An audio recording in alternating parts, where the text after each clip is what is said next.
ना तो मुसलमान भगा के ले जाऊंगे, इसका कोई सोल्यूशन नहीं। देखो भाई, गांव में बैठा हूं, कई बार विरोध हो जावा है इस चीज में, और आर्य समाज को मानते हैं, आर्य विचारधारा वाले व्यक्ति हैं, वैदिक धर्म का प्रचार करते हैं और उसी की शिक्षाओं का पालन करते हैं।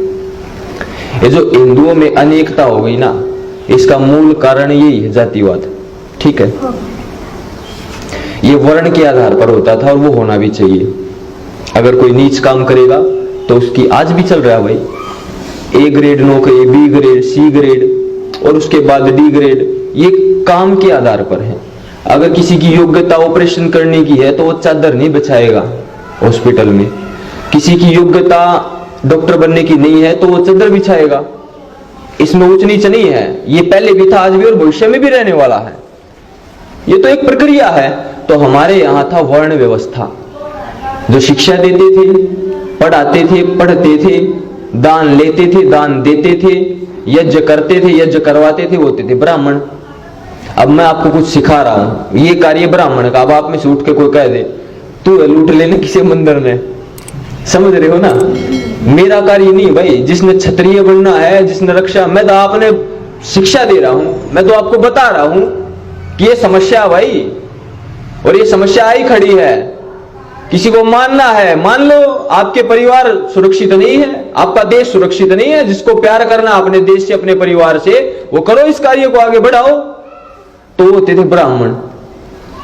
अब क्षत्रिय होते थे जो भाई रक्षा करते थे राष्ट्र की, उसकी सीमाओं की रक्षा करते थे, कोई गलत काम करता था उसको दंड देते थे। फिर वैश्य आते थे, व्यापार आदि का कार्य होता था, किसानी करते थे, वो भी वैश्य में आता था। उसके बाद भाई शूद्र आते थे, जो भाई थोड़े इधर उधर के काम करते थे, चरम का काम कर लिया, किसी ने चमड़े का काम, या समाज में और कोई असभ्य अस्वच्छता का काम था वो कर लिया, और फिर साफ सफाई नहीं रखी तो वो शूद्र में आ जाते थे। आज भी आते हैं। अगर आप मान के चलो किसी के घर में मक्खियां भिन-भिना रही हो, आपसे ही पूछ रहा हूं, और वहां पे कूड़ा कचरा गंदगी और आसपास गोबर बड़ा है और यहाँ गोबर पड़ा है, और कोई थाली यहाँ रख दे और भोजन दे दे, ऐसे घर में कोई जाना पसंद करेगा भाई? तो भाई शूद्र इसी प्रकार के थे। लेकिन आज जो जाति व्यवस्था है ये वो नहीं, वर्ण व्यवस्था नहीं है। आज भाई ब्राह्मणों में शूद्र हैं, शूद्रों में ब्राह्मण भी मिल जाते हैं, उल्टा है। अब मैं वैसे कहता नहीं हूं, लेकिन पैदा हुए भाई परिवार में, जैसे जो माना जाता है उसमें जाट जाति में एक वैश्य माना जाता है। लेकिन हाँ, कुछ काल हुए 2-2.5 हजार साल, ये योद्धे लोग थे तो क्षत्रिय बनाने लग गए थे। लेकिन कार्य ब्राह्मण का कर रहे भाई, वो तो नहीं कर रहे, तो हम उसमें थोड़ी काउंट होंगे, तो ब्राह्मण में काउंट होंगे। तो इसका एक ही सॉल्यूशन है जगदीप जी, इंटरकास्ट मैरिज। ना तो मुसलमान भगा के ले जाऊंगे, इसका कोई सॉल्यूशन नहीं। बराबर योग्यता है, समान योग्यता है, दोनों अच्छे हैं, सभ्य हैं, गुण कर्म स्वभाव मिलते हैं, तो ही नहीं कोई किसी होता करता अंडर फिर उनकी खटपट होती रहे।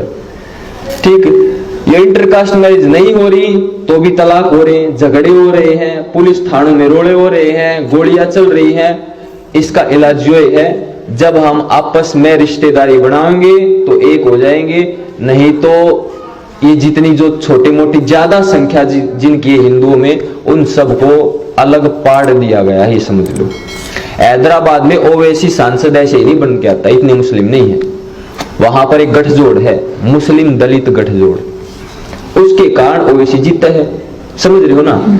ऐसा पूरे देश में बनाया जा रहा है, कहीं भीम आर्मी चलाई जा रही है, कहीं कुछ चलाया जा रहा है कि दलितों को इनसे अलग करो, मुसलमानों के साथ मिलकर यहाँ पर प्रधानमंत्री बना देंगे और फिर देखेंगे नेशनलिस्टों को, समझ रहे हो। तो ये एक षड्यंत्र है, और इस षड्यंत्र को एक ही तरीके से खत्म किया जा सकता है, वो है हिंदुओं में इंटरकास्ट मैरिज प्रारंभ करनी। ये गुरु घंटालों की बात मानेंगे जब तक हमारा कुछ नहीं हो सकता। वो हमेशा अपनी ठग्गा बग्गी की सोचते हैं कि क्या करवाया जाए कि ज्यादा मिले, इससे ज्यादा उनके दिमाग में कोई चीज नहीं आएगी। और स्वार्थी के दिमाग में कुछ आ भी नहीं सकती, और स्वार्थी दोषम न पश्यति, स्वार्थी अपने दोष देखता भी नहीं है। तो इसका ये